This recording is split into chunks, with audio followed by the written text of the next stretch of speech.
सरकारी अधिकारियों को 1 करोड़ रिश्वत दे देते हैं। सारा कचरा कहाँ गया? नदियों में। गंगा नदी में जो प्रदूषण का लेवल आता है, कचरा नदी में फेंक देता है। अब वो जा रहा है जो नदी साफ करने। तो गजब बात है भाई, हम ही लोग हैं जो नदी को गंदा किए। अब फिर हम लोग उसको खोज खोज साफ करते हैं, दौरा साफ करेंगे ना नदी रू। लॉकडाउन में नदियां साफ हो गई, जबकि गंगा नदी में बैक्टीरियोफेज नामक वायरस पाया जाता है, जो दूसरे बैक्टीरिया को क्या करता है।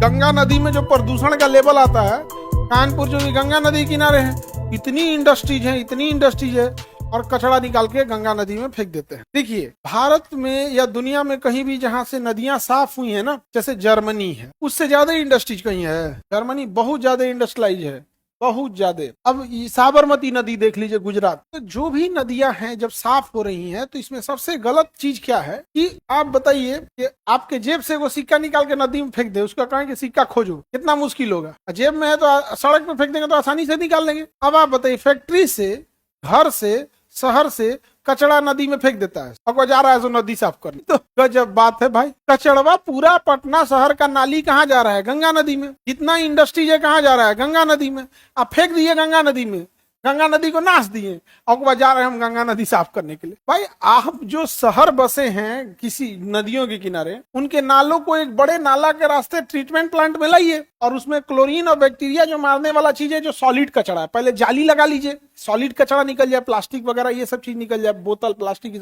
सॉलिड कचरा, तो उसमें मेहनतें नहीं है, बस जाली लगा लेना है, काम खत्म हो जाएगा। तो इसका केमिकल लगा के वहां भेज दीजिए। बट हम लोग क्या करते हैं पता है? पहले खुद नदी गंदा करते हैं। हम ही लोग हैं जो नदी को गंदा किए हैं। अब फिर हम लोग उसको खोज खोज साफ करते हैं, दौरा साफ करेंगे ना नदी रूप, हम थोड़ा साफ करेंगे। लॉकडाउन में नदियां साफ हो गई थी, जो ये बताती है कि एक्चुअल में भारत में नदियों को साफ करने के बजाय नदियों को गंदा करने से कैसे रोका जाए। नदी में जितनी गंदगी है 1 हफ्ता में बह के खत्म हो जाएगा। लेकिन इंडस्ट्रीज वाले सब क्या है, उनको वाटर ट्रीटमेंट प्लांट बैठाना है। अब water treatment plant 10 crore 5 crore का आएगा, 20 करोड़ का, तो वो क्या करते हैं, सरकारी अधिकारियों को 1 करोड़ रिश्वत दे देते हैं। वो लिख देता है कि इनके पास वाटर ट्रीटमेंट प्लांट है, जबकि नहीं है। लेकिन क्या लिख दिया है, सारा कचरा कहाँ गया? नदियों में। तो सर, बनारस में भी यही होता है, कमोबेश हर जगह का यही कंडीशन। वो एक ना करप्शन कल्चर बन गया है। करप्शन क्या हो गया है? कल्चर बन। ऐसे तो कभी तो नदियां नहीं साफ हो, कभी हो पाएगा? नहीं हो पाएगा। आप ही अपने घर में कचरा एक डस्टबिन में डालते होंगे। अगर गांव का घर है जहाँ डस्टबिन नहीं है ना, तो वहाँ एक कोना फिक्स है, ये कोना में कचरा पी जाता है। एक काम कीजिए, वो सब छीट दीजिए, डस्टबिन ले घर छीट दीजिए, बेडरूम से लेके चारों घर साफ करेंगे तो हो गया।